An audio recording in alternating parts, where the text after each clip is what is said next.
came into your homes and ate your babies, but he has devoured no children in that space of time, and he's back with a new single and all sorts of things. So all sorts of things. Yes. Now, the new single, it's from one of these films, isn't it, that's Friday the 13th, part 500 6. or whatever. Yeah, It's part 6. Part 6. They're just going to keep making them until they finally kill him, but I don't think they'll ever kill him.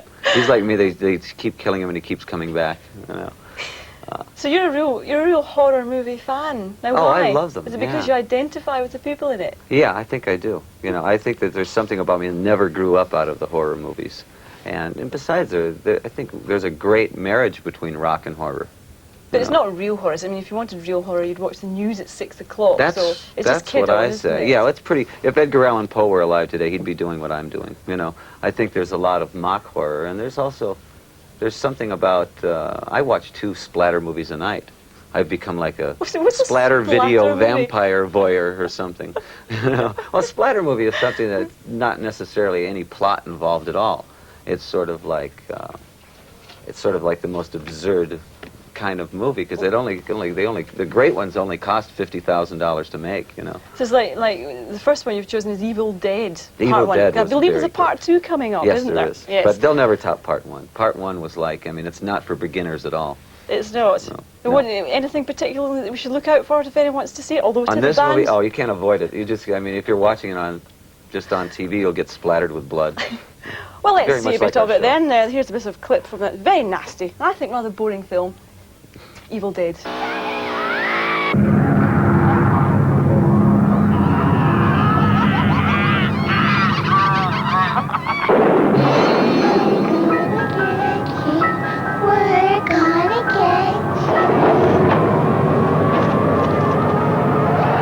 Some folks have a strange idea of entertainment.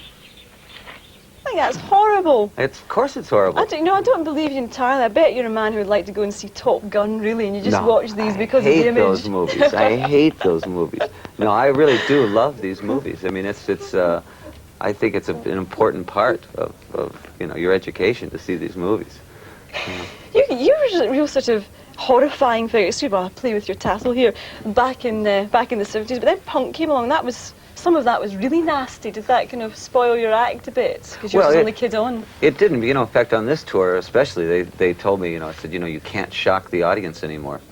I took that as a personal challenge, I said, well, of course I can shock the audience. And did you? Oh, absolutely. What did you do? Well, in this show, I mean, there's like 3 or 4 special effects that nobody's ever used before. We're doing the guillotine again because it was so much fun the first time. And it's anatomically correct now. Oh, in other words, when the head does come off, it does kind of pulse a little bit. Well, let's have a look at the second film you've chosen. This is a very strange one. This is Glen or Glenda, transvestite film, I believe. So let's have a little look. The transvestite is not interested in those of their own sex. The clothing is not worn to attract the attention of their own sex, but to eliminate themselves from being a member of that sex. Glenn is engaged to be married to Barbara. Glenn's problem is a deep one, but he must tell her soon. She's begun to notice things. Soon she will realize. You're a sick boy, Alice. Tell me the appeal there. Well, I mean, if I had a choice of going to an airplane wreck or a circus, I'd go to an airplane wreck. I mean, that's just the way that I think. Yeah, there's a morbid curiosity about things like that. You're not a secret dresser up in ladies' underwear yourself? No, not at all. No, you just stick to the black leather. No, but things like that intrigued me. The first time I saw that film, I went, I said, what? And I would much rather have that reaction to a movie rather than, gee, I feel much better now after this film. So now the new tour, you're just about to do it here in Britain, and yes. It's the, now I got it right, The Nightmare Returns. What is The Nightmare? Is that you? Are you the nightmare? Absolutely. Or is it a recurring dream of not selling records? Well, when we did Welcome to My Nightmare the first time, that was like part 1. That was like the initial thing of Nightmare. And it was frightening, but it was only 1975 version. 1986, technology has caught up with the imagination. Well, let's have a look at it, because we've got a bit when you're in Detroit playing Teenage Frankenstein. Yes, Thank you very absolutely. much. Here it is.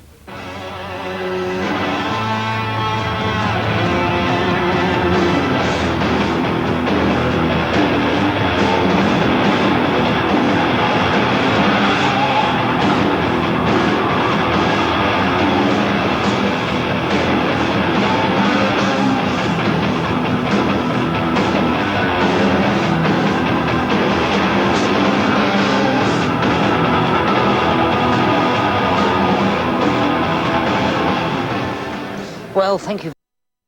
If I got good grades.